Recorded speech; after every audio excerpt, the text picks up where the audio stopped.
Papainan ko to. Ayun, ito. Hindi niya alam. May nakaset up ako rito. Okay. Papainan ko yan. Magtatago ko. Malalaman ko kung siya kumakain yan.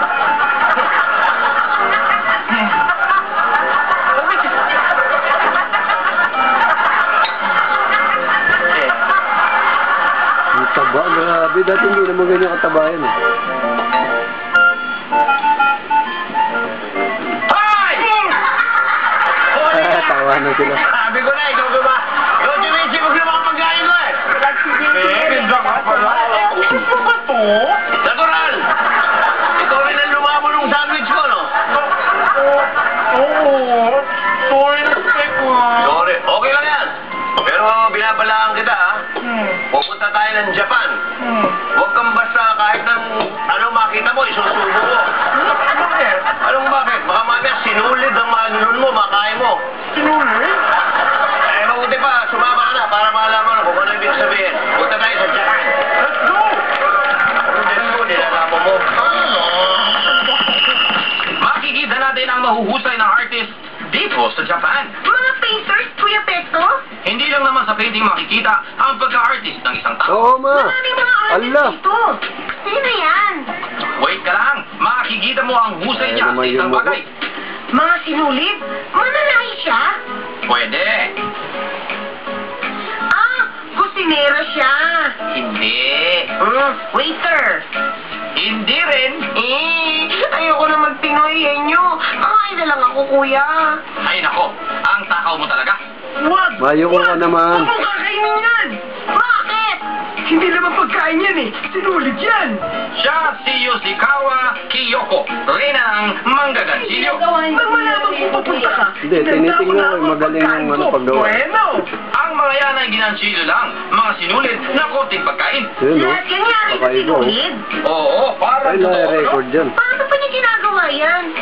Papakita ko yan. Paano ko ito ginawa? Nagsimula siya nung una siyang sumali sa kompetisyon. Ang bilis niyang maggansilyo, no, kuya?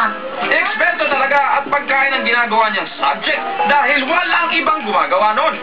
Ayan, sandali lang at nakagawa na siya ng rolled egg crepe. Kailangan dyan ay technique. At sa 20 years niyang karanasan, alam na niya yun. Eh, ano ba yun, kuya? Tignan mo. Ayan! Strawberry! Strawberry nga. Marami pa akong ginagawa. Eto, gusto niyong tikman. Sushi at rolled egg crepe naman yan. Eto naman ang dessert. Strawberry pa rin. Talagang ang dami niyang koleksyon. Eto ang koleksyon ko ng pagkain. O, iba! Isa pang tindahan ang pupuntahan natin. Pagkain ba ang tinda dyan? Hindi, mga manyika. Manika. Yan ang tinatawag na Kyodao. Kaya pala ang kokyon.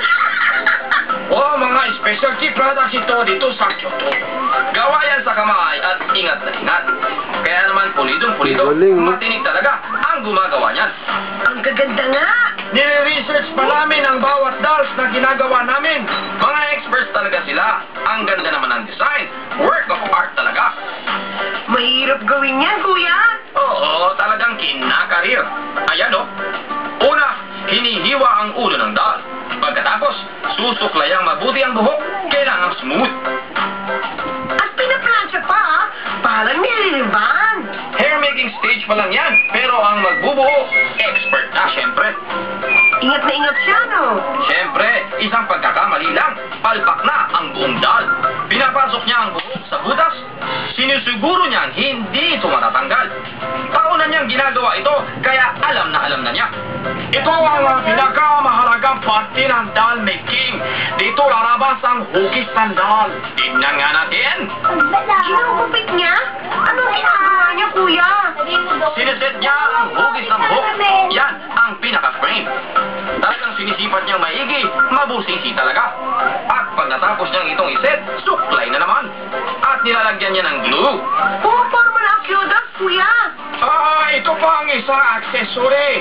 Suklay, yari rin yan sa kamay. Ang ganda, no? Ayan, oh. Ang ganda nga. Ang hirap gawin ng isang kyodal. Bibili ako niyan. Nagkakahalaga yan ng $100 o $1,000. Eh, ang mahal pala, kuya. Siyempre, pinaghirapan talaga yan. Bibili ka pa? Di na lang?